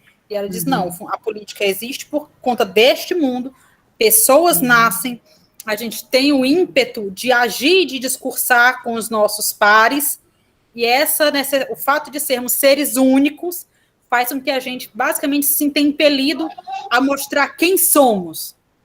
E esse mostrar quem somos, como conviver, se somos cada um mundo outro, como eu disse, um mundo novo em um mundo, como conviver tantos mundos juntos. E a política existe justamente para possibilitar essa convivência, sendo a própria convivência a ânima da questão. Mas, assim, de fato, ela não é uma pessimista, como na primeira leitura a gente podia pensar que seja. Eu penso que essa relação natalidade e singularidade é dotada de sensibilidade, né? Eu acho que tem muita sensibilidade aí. Outra questão que me chamou bastante atenção na tua exposição é essa relação do amor mundi, né? Desse sentido de amor, de a gente se sentir pertencente ao mundo, né? E, portanto, responsável por ele, né? Então, o sentido de educação em Arendt, eu confesso a você que não tenho leituras aprofundadas, não é, da autora, mas, assim, é absolutamente instigante e contemporânea, não é, para que a gente possa se deter a ela, né? A ideia de que, diante da escravidão, por exemplo, não é? A gente trabalha com o tema da escravidão, por exemplo, no Brasil, né? do Brasil escravocrata e tal, nós não vivemos a escravidão, né? Lá, que se finda no século XIX, mas nós estamos falando dela, né? Nós estamos construindo o conhecimento, tomando-a como objeto da nossa reflexão. Então, o que nós fazemos a partir daí é responsabilidade nossa. Sim, né? Ela literalmente diz, nós herdamos uma herança sem testamento, ou seja, ninguém fez essa interposição para além da educação, todas essas catástrofes que houveram. Então, assim, é claro que não somos responsáveis por elas, mas como o professor disse, como eu disse na minha fala, nós somos responsáveis do que fazemos a partir do momento em que fomos devidamente iniciados nesse contexto, nesses eventos, nesses processos. Não tenhamos dúvida que a escravidão no Brasil ela ainda reverbera, né, de diferentes maneiras, né, na sociedade, né? Então, quer dizer, como é que a gente pode vencer, né, esses resíduos, não é, a partir da nossa atividade presente? Então, vejamos a responsabilidade do professor. né? E aí essa responsabilidade, ela não é uma responsabilidade militante, do ponto de vista político, né? Mas ela é uma responsabilidade fundada no ser, né? Que habita esse mundo, que ele precisa ter amor, né? E que ele convive com outros, não é? Semelhantes, não é? Que de algum modo, não é? Ele também é responsável por esses indivíduos, né? Então, assim, eu penso que a gente vive a ideia de um ser mais integral, né? Que a gente pode pensar, né? E que a gente precisa, portanto, de empatia, de respeito, né? De sentimento, não é? Independente de qualquer que seja o lugar social do nosso interlocutor, né? Eu chamo sua atenção nesse amor mundi que o senhor falou, professor, assim, do quanto isso representa também uma ruptura com aquilo como a gente pensa o amor. O amor sempre foi passado como um sentimento da esfera privada. Isso. E o amor, de repente, pode ser considerado, e isso ela herda de Agostinho, como uma dimensão que pode fazer parte, que deve fazer parte da esfera pública. O amor como uma paixão pelo público. A paixão, senso de cuidado, senso de responsabilidade. Então, o amor não nos acompanha só na esfera, no âmbito privado, no domínio do lar, mas, ao contrário, ele também deve nortear as nossas ações com um senso de cuidado. Como a gente tem o senso de cuidado para com o ente amado no âmbito privado, isso também deve se reverberar no sentido da política, e aí a educação é um campo profícuo para esse debate, de permanência do mundo. A ideia de que a gente habita um mundo escola, né? Quer dizer, a escola nem é esse ambiente privado, como você disse, nem esse ambiente plenamente público, né? Mas o mundo é um mundo escola, né? E que a gente precisa compreender que é nesse mundo escola, nós, na condição de um ser nele habitando, né? Que a gente precisa ser esse indivíduo, essa pessoa responsável. E o conhecimento deva ser exatamente isso, que não venha para nós se constituir numa prisão, né? Claro, e assim, a educação, justamente isso, independente de ser, por isso eu disse que a Arendt, por mais que ela esteja falando neste texto especificamente da educação de crianças e jovens, mas isso não significa que o professor não seja a pessoa que apresenta o mundo, o que diferencia, inclusive ela diz isso no ensino superior, é que o professor vai apresentar uma versão mais restrita do mundo, mais especializada do mundo, a partir da área que a pessoa escolher para o seu curso de graduação. E, por outro lado, essa apresentação, isso deve ser feito, e aí eu acho muito interessante, porque na filosofia a gente passa por isso, que muitas vezes o profissional de outras áreas ensina filosofia. Isso não significa que um filósofo não pode transitar pela história, isso não significa que um historiador não possa transitar pela filosofia. Como eu comecei a minha fala, eu acredito no diálogo entre as ciências, mas, por outro lado, o professor precisa ter conhecimento necessário para fazer essa apresentação. O professor não é um tapa-buraco. E isso tem muito a ver com o que Hannah Arendt pontua, e aí, de modo cirúrgico nesse texto, como uma das crises da autoridade na educação, é justamente, muitas vezes, que o professor é colocado numa situação em que ele não tem o conhecimento suficiente para fazer essa apresentação. E, sem ter isso, a sua autoridade, que é de apresentar o mundo para essas crianças, elas já se vê, de certo modo, fragmentada. Perfeito. Bom, fica aberta aí a palavra, fica facultada a quem desejar.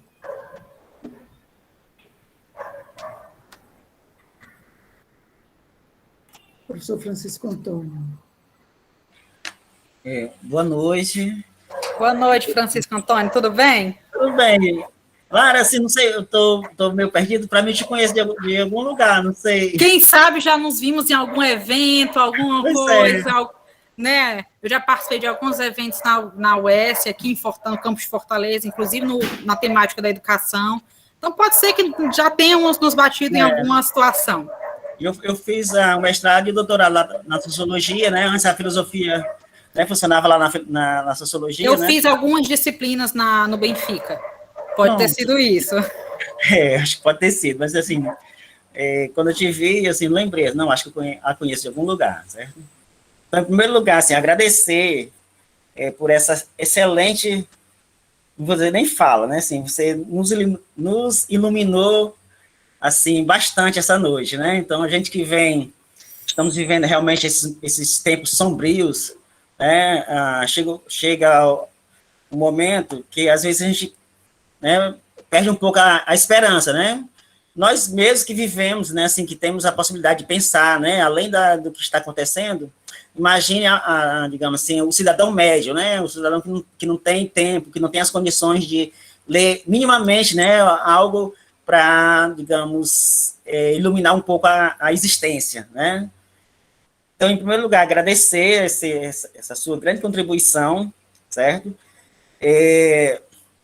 Eu sou do curso de História, mas esse semestre estou com 2 disciplinas no curso de Pedagogia, e hoje à noite era a primeira aula, né, da turma de Cultura Brasileira, certo? E aí, pela temática, então, resolvi convidar a turma para participar desse momento, né? Eu vi que quase todos os alunos estavam presentes, certo? E agradecer por isso a participação, né, dos alunos da turma de Cultura Brasileira nessa noite. Né? Assim, eu que aproveito a deixa para agradecer os ouvidos generosos de vocês. Estamos aqui na quarta-feira à noite discutindo educação. Algo tem, como diria Hannah Arendt, algo nos interessa, está entre a gente. Eu fico honrada que seja um tema tão necessário para hoje, mas eu que tenho que agradecer os ouvidos generosos de vocês. Passaríamos a noite ouvindo, certo? Porque realmente é uma grande contribuição, né? Nós que lidamos diretamente, né? Assim, lidamos diretamente com a sala de aula, né? com a educação, realmente, né? Em termos mais concretos, às vezes a gente perde um pouco essa perspectiva, né? Às vezes chega um momento de desencanto, né? E essa temática tanto é valiosa para a história, mas também para a educação, a pedagogia, os alunos da pedagogia, que eles estão no segundo semestre, se eu não me engano, né? Eu trabalhei com essa turma no semestre passado, com Sociologia da Educação 1, e estou agora com Cultura Brasileira, né? Eu creio que é a turma do segundo semestre, né? Que depois de 4 anos são os únicos alunos que eu estou reconhecendo, é o pessoal da pedagogia, né? Da história são poucos, certo? Estou com a disciplina agora esse semestre passado eu peguei só uma disciplina mais formal, né, no sentido de estar mais com o diário, enfim, né? Já foi um semestre um pouco corrido quando eu cheguei, né? Então, é só destacar essa, digamos, você nos trouxe essa ideia de que, né, tanto a educação como o professor, né, talvez o papel mais importante seja realmente receber quem está chegando a esse mundo e entregar, né, entregar essas pessoas para o mundo, né? Eu acho que isso é importante, que a gente tenha essa clareza, né? E também ter a clareza de que a educação não faz milagres, né? Então, acho que isso é outra coisa importante, certo? A gente saber realmente qual é o lugar da educação, qual é o lugar da escola, porque muitas vezes a gente quer da educação, a gente quer da escola aquilo que ela não pode dar, aquilo que ela não foi feita para dar, certo? Mas eu acho que o ato de receber e entregar, eu acho que resume bem o significado e o papel da educação. E, professor Francisco Antônio, isso que o senhor falou agora me suscita uma parte do texto Crise na Educação, de Arendt, que, como eu disse, é facilmente conseguido, se alguém se sentiu motivado, instigado, ele é facilmente obtido, baixado, disponibilizado online. Hannah Arendt, inclusive, mesmo tratando da educação, ela diz, gente, mas esse senso de responsabilidade com a permanência do mundo e com a renovação do mundo que os indivíduos que nascem, as novas gerações trazem, isso não devia ser um encargo só da educação, não, viu? Isso devia ser um encargo da família, isso devia ser um encargo de toda a sociedade, né? A gente, de certa forma, está entregando o mundo para esses recém-chegados. E, por outro lado, nós também, de certo modo, permanecemos estrangeiros nesse mundo durante a nossa vida. Não são só esses que estão chegando. Então, assim, como é que a gente está legando esse mundo? Isso não devia ser uma preocupação só do professor, só do gestor escolar, só do professor, independente da área. Isso devia ser uma preocupação da sociedade, devia ser uma preocupação da sociedade de modo geral, né? Nós recebemos o mundo, nós precisamos possibilitar que ele permaneça para que os recém-chegados também recebam este mundo, e por isso ela conclama tanto esse sentido de permanência. Mas, de fato, a educação não faz milagre. O encargo, com essa dupla via de responsabilidade que eu pontuei, ela não devia ser uma preocupação só da educação. Talvez isso fomente ainda mais a crise na educação. Se só os educadores têm essa preocupação, torna o processo meio esvaziado de sentido, né? É verdade. É verdade. Então é isso, eu vou deixar o espaço para outros, eu sei que tem gente levantando a mão já, certo? Então, boa noite, tem muita gente ainda. Obrigada, Francisco. Boa noite. Né? Boa noite, obrigado, gente. Mara, por favor, Mara. Boa noite, pessoal. Boa noite, Lara. Boa noite, Mara. Parabéns por esse momento, foi muito bacana de ouvir falar. E a minha pergunta, acho que é bem mais pessoal mesmo, para a Lara e para a professora Lara. Como foi esse teu encontro com a autora, né? E tu olhando assim para trás na tua formação, né? E a partir dessa sua fala agora, qual foi a contribuição, assim, qual foi o grande diferencial que a Hannah trouxe para a tua formação, enquanto Lara, né? E enquanto professora, né? Enquanto professora de filosofia. Mara, primeiro agradecer pelo ouvido generoso também, obrigada pela pergunta. Só fazer uma menção a algo que a Débora falou, né? Ela pontuou é preciso uma aldeia para se educar uma criança, e é verdade, isso não devia ser um encargo só dos docentes ou dos gestores da educação, aqueles que se dedicam a pensar a educação. Essa preocupação com o mundo devia ser algo que nos percorre. E, Mara, assim, na verdade, eu no começo da fala eu já havia, e já vou entrando aqui para uma apresentação, mas me sentindo já amiga de vocês, né? Já vamos fazer algumas confidências. Na verdade, eu me encontrei com Hannah Arendt a partir da história. E sem falsa modéstia, não é porque eu estou falando aqui com pessoas teóricos e estudiosos da história, não. Eu vou explicar como foi esse encontro.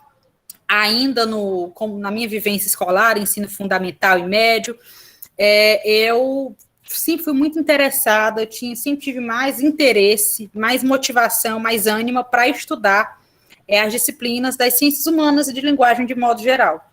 E aí, ao estudar aquela história contemporânea, né, que a gente vê nas escolas e tudo mais, quando eu me deparei com o advento do nazismo, eu comecei a me perguntar, mas como é que isso foi possível? O que fez com que o totalitarismo, agora com um conceito mais rebuscado, né? O que fez com que o totalitarismo fosse possível? O que fez com que essas pessoas que estavam envolvidas, mesmo que indiretamente na adesão desse regime, aquecessem a esse regime? E aí, a partir dessa motivação, Mara, dessa inquietação, fui para a filosofia, ainda levando esse questionamento. E aí, quando cheguei na filosofia, eu pensei, alguém deve ter uma pergunta parecida com a minha. Não é possível. Um monte de filósofos e filósofas que passaram, não é possível que ninguém tenha se dedicado a pensar o que a gente em filosofia chama as condições de possibilidade de irrupção do fenômeno totalitário. E aí, assim, com essa pergunta, ainda motivada por essa pergunta, passei por alguns autores, mas não me identifiquei tanto. E aí, quando cheguei em Arendt e vi que a pergunta dela era muito similar à minha, aí eu me senti num lugar mais confortável, de ser aqui que vou permanecer. E aí, assim, lendo, me aprofundando na teoria e nos conceitos da autora, eu comecei a identificar que eu poderia, a partir da teoria dela, né, a partir da teoria política dela, pensar problemas e conceitos como qual é a relação entre política e violência, e aí tomar esse clímax dessa relação com o advento do totalitarismo. Isso me motivou na graduação. No mestrado, o que me motivou foi como o pensamento, como um fenômeno considerado politicamente marginal, na verdade, ele tem tudo a ver com a política, né?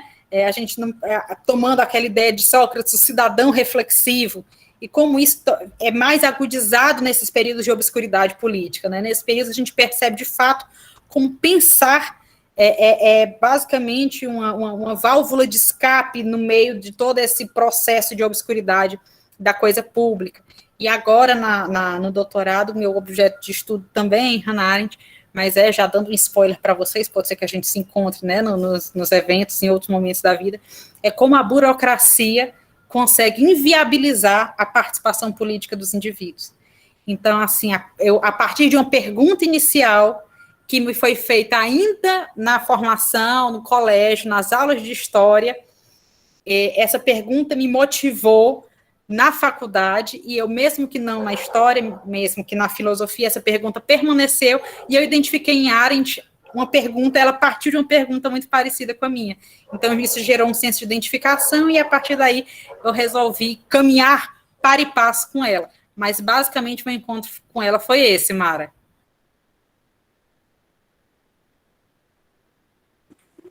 Obrigada, Lara, pela resposta. Nada, Mara.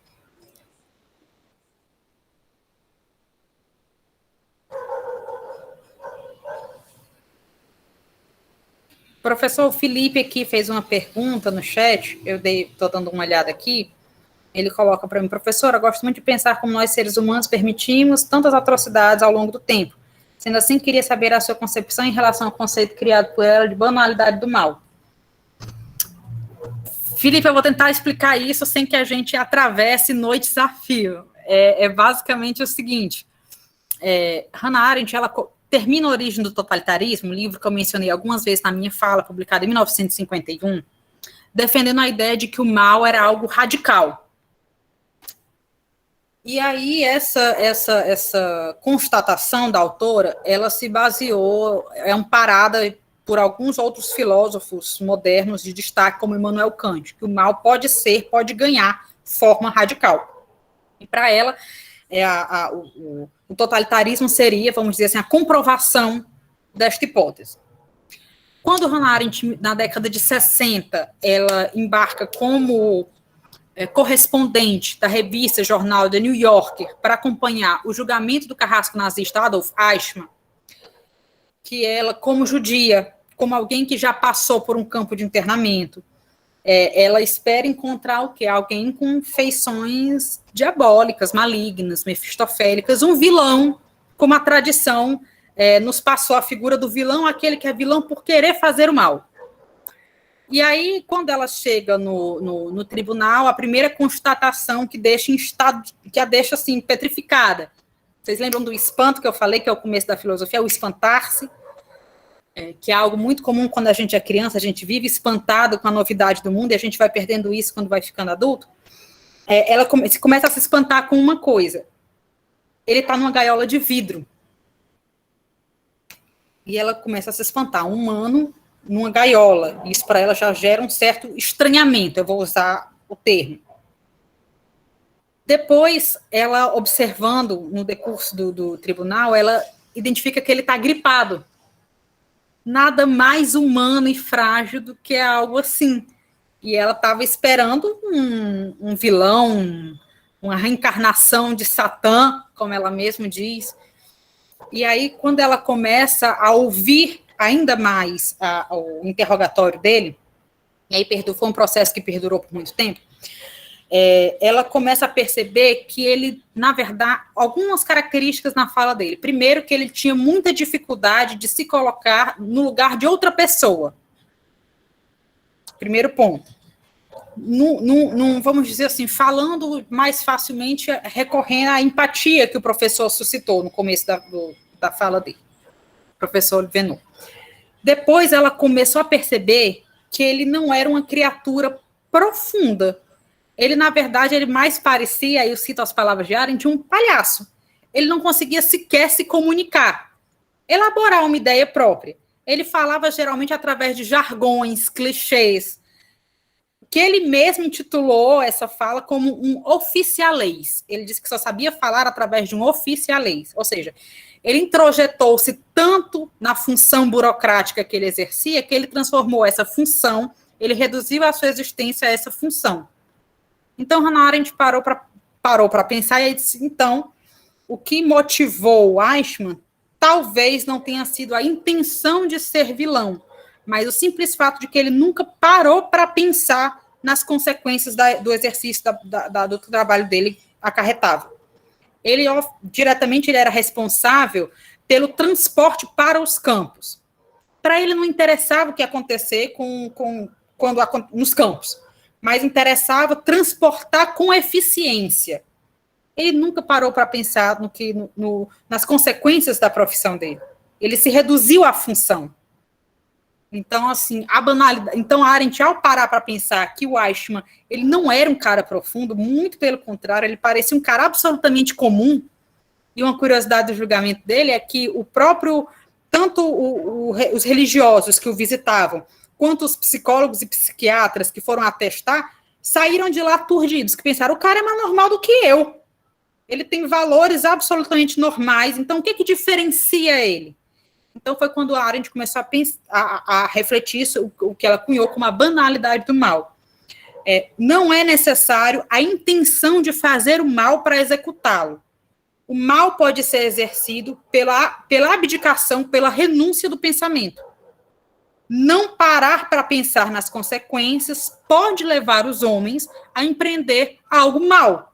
No caso dele, obviamente, foi um mal em larguíssima escala. Então, assim, fugindo dessa ideia de banalidade do mal radical, para Hannah Arendt, a partir da observação do julgamento de Eichmann, ela disse, não, o mal não é radical, porque se fosse radical, só fazia o mal quem tinha intenção de ser vilão. Se a gente for fazer um parêntese histórico e literário, os grandes vilões da nossa história, aqueles que a tradição nos legou, são pessoas interessantíssimas. Se a gente for pensar, vamos pensar bem, estamos aqui discursando entre amigos, os vilões de novela são mais interessantes do que os mocinhos em certas ocasiões. O mal pode ser feito sem essa vilania, sem essa intenção de fazer o mal. O mal pode ser feito pelo não pensar. E esse não pensar, ele pode não permitir que esse diálogo sem som de mim comigo mesma aconteça, pode ser visto não só em pessoas que não tenham conhecimento, mas também em pessoas altamente inteligentes. Para Hannah Arendt, o mal não é radical. O mal é carente de raízes, ou seja, ela faz uma virada de 180 graus. Origem do totalitarismo ela defende, mal é radical. A partir de Eichmann, ela diz, não, o mal não é radical. E se ele não é radical, ela é o quê? Banal. Ela compara o mal com um fungo. Um fungo pode percorrer superfícies quilométricas, mas ele carece de raiz, ele precisa se depositar em um organismo para poder daí tirar os seus nutrientes. O mal é como um fungo, pode se espraiar por governos, regimes inteiros, mas ele não tem raiz. E aí eu vou te dar um exemplo simples sobre isso. Por exemplo, digamos que eu te pergunto, digamos, Felipe, que eu vejo você sendo gentil ou fazendo algo positivo para o professor Livenot. Digamos que eu digo, Felipe, por que você fez? Você não vai sequer conseguir responder, você vai dizer, porque eu fiz. Não carece de justificativa fazer o bem. Mas, digamos que você pega um flagrante, Felipe, fazendo alguma coisa negativa. Você diz, Felipe, por que você fez isso? Você vai me dar qualquer justificativa. O mal precisa de justificativa. E isso significa que ele não tem raiz própria. Isso significa que ele é banal. Não é preciso a intenção de ser mal para fazer o mal. O mal pode ser exercido em um momento de não pensar. Então, para ela, houve essa grande virada, e por isso, toda essa minha apresentação do julgamento de Eichmann é porque, para contextualizar o conceito, a gente precisa entender por que ela saiu de um mal radical para um mal banal. Não é que exista um Eichmann potencial em cada um de nós, nada disso. Mas que a partir do momento em que a gente abre mão da reflexão, da capacidade, como eu falava para vocês, tudo tem que suscitar o pensamento, não só as grandes questões existenciais. A partir do momento em que eu não dialogo comigo mesmo, eu posso aderir a movimentos antipolíticos, a ideologias, e aí o caminho está aberto, não refletindo, para realizar o mal. Terminando a minha fala, para você, para não me alongar mais, que eu me alonguei, tem um diálogo de Platão chamado Hípias. Ele se divide em dois, Hípias maior e Hípias menor. No final do diálogo, Sócrates diz assim, eu tenho que ir para casa, porque tem um cara muito chato na minha casa que me interroga por tudo que eu fiz durante o dia. E eu preciso prestar contas com esse cara. Esse cara é o próprio Sócrates. O pensamento, quando a gente deixa o pensamento fluir, ele exige uma prestação de contas de nós mesmos. Por isso Sócrates tinha que prestar contas com esse cara. O pensamento, ele nos impõe um olhar não só para o outro, mas para também o que nós fizemos. E por isso o pensamento, pode, sempre um potencial, evitar que a gente faça o mal. Acho que foi mais ou menos, não sei se foi muito caótico, mas é por aí. Bom, nós temos o professor Francisco novamente, e lembrando que são 20h52, aí a gente encerra com o professor Francisco para cumprirmos o horário das 21 horas. Só se não tiver alguém, se tiver alguém que se inscreveu, eu acho que eu vi aí uma pergunta. Mas a questão é o seguinte, eu acho que você deve já ter pensado isso, já deve ter se dado com essa questão filosófica, né, que eu venho enfrentando há algum tempo, principalmente por conta dessa o momento atual que a gente está vivendo, certo? Então, eu considero como uma questão filosófica porque diz respeito à vida e diz respeito ao relacionamento básico mesmo com as pessoas, certo? E eu me pergunto assim, como eu vou conseguir me relacionar, como eu vou conseguir tratar algumas pessoas como humanas ainda, se elas defendem um projeto necrológico como o que está acontecendo hoje. Assim, por exemplo, já me afastei de muita gente e não quero mais conversa com muita gente, certo? Nesse sentido. E assim, a minha intenção mais radical é isso, não querer mais conversa com gente que defende projetos desse tipo. Conversa mesmo no sentido de imaginar que a pessoa não existe, certo? Entendeu? Assim, para mim isso é uma questão filosófica. Então, eu não sei quem mais já pensou isso, eu tenho pensado constantemente, certo? Inclusive, assim, já tenho praticado isso, né? Pessoas querem conversar comigo e eu disse, olha, você não existe para mim, certo? Francisco, eu não sei se eu vou te dar direcionamentos abrangentes para essa questão, né? E, por favor, já deixa um aviso para os ouvintes e aqueles, como está sendo gravado, né, que me ouvirão a posteriori, por favor. Espero que eu consiga me fazer entender sobre o desafio, o pepino que o Francisco me colocou nas minhas mãos.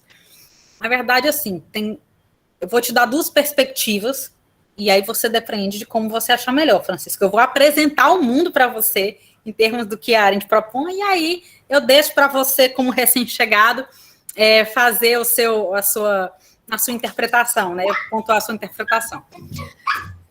Primeiro que o próprio da política, por um lado, é a nossa capacidade de diálogo. A política existe por quê? Porque nós somos semelhantes, em sentido de nós somos todos seres humanos, mas, por outro lado, nós somos singulares. Então, essas diferenças fazem com que a gente precise mostrar quem a gente é. Em Arendt, ela pontua isso literalmente como desvelamento do quem.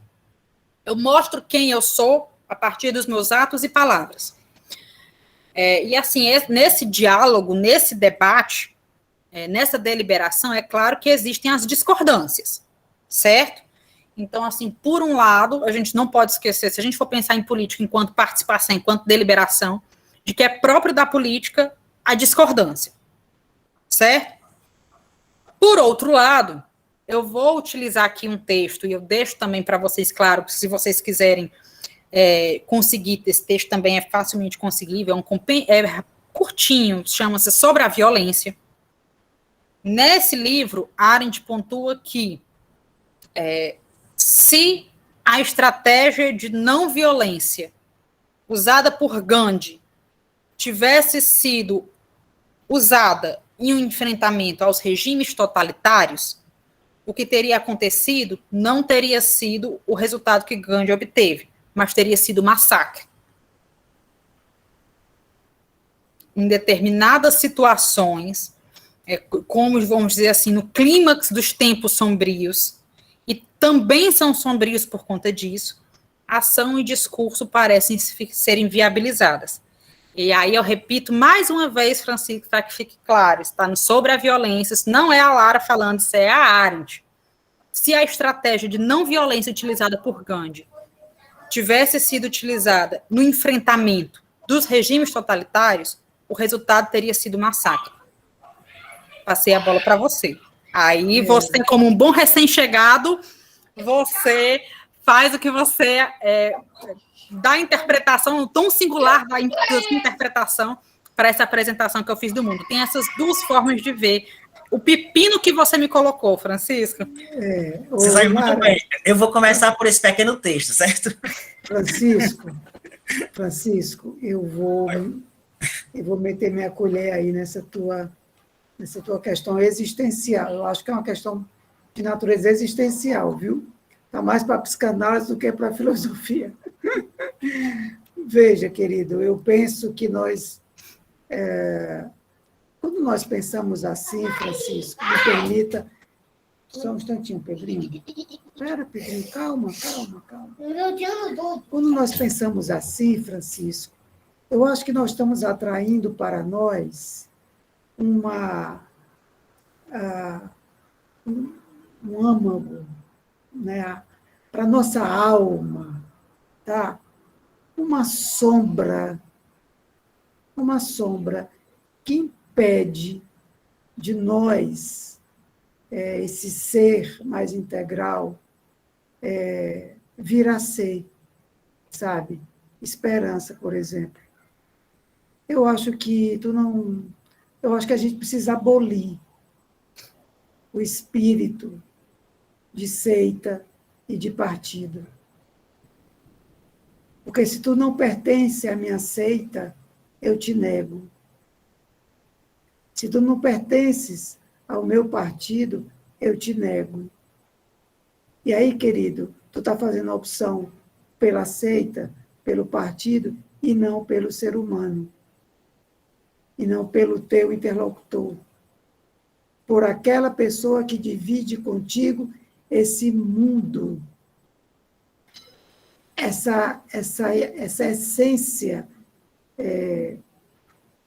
que resume o cuidado com o mundo, planeta, com o cosmos, que é o amor, sabe? Eu penso que tu, alimentando na tua casa mental, no teu coração, no mais profundo do teu ser, esse sentimento, essa ideia, sabe? E dá vida a essa ideia, tu se distancia de ti mesmo, entende? Tu se distancia de ti mesmo. Por favor, exercendo o direito aqui de levantar a mão, já que eu estou entre iguais, né?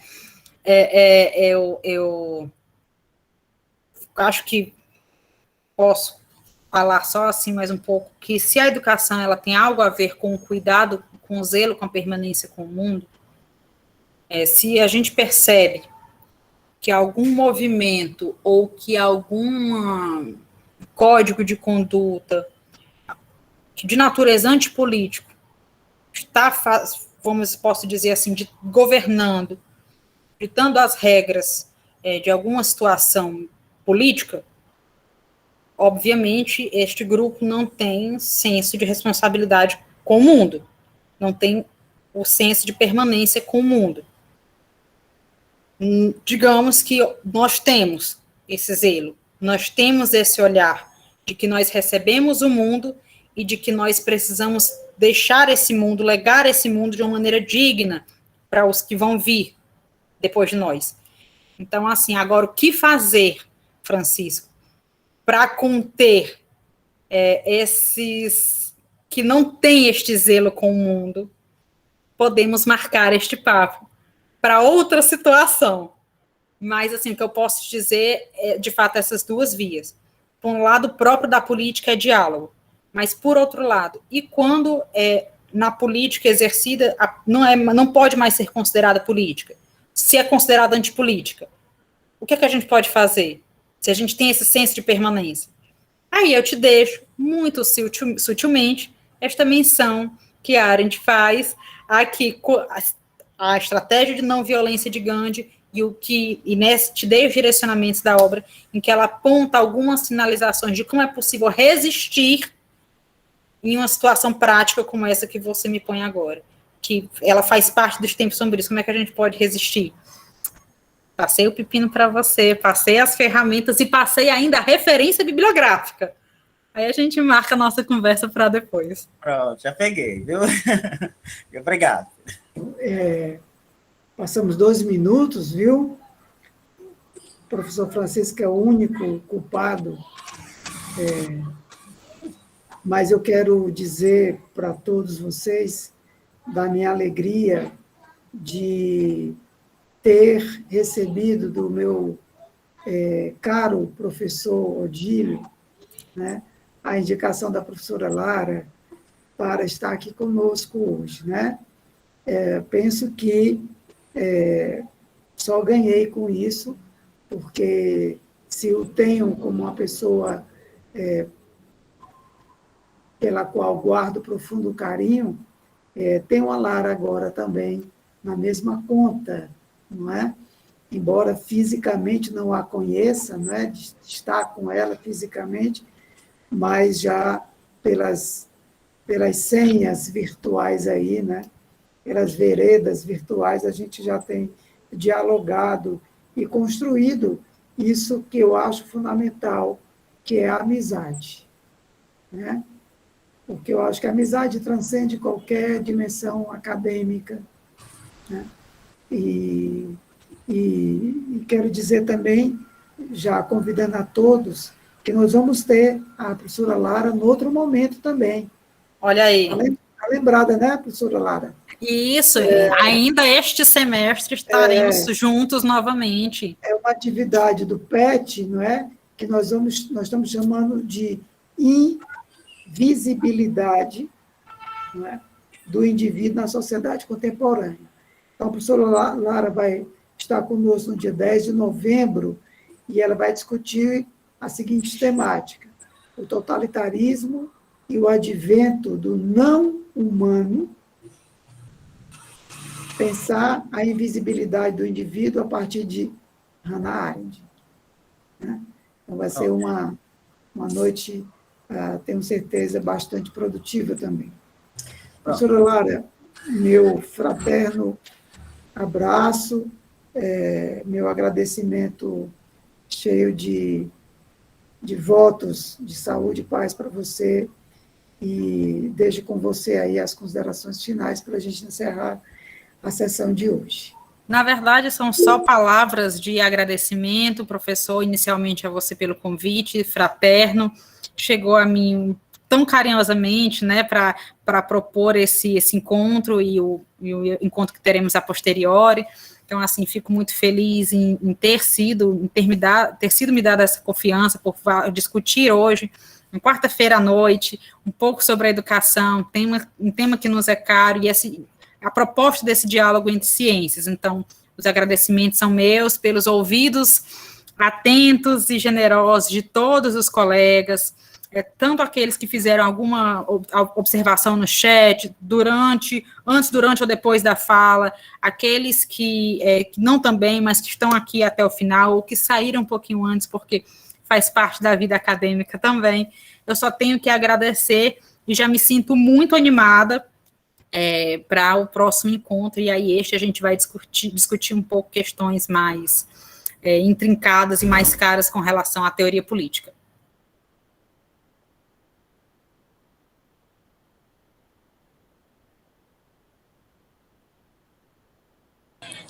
Oliveno. Tá sem áudio. Tá sem áudio, Oliveno. Tá sem áudio.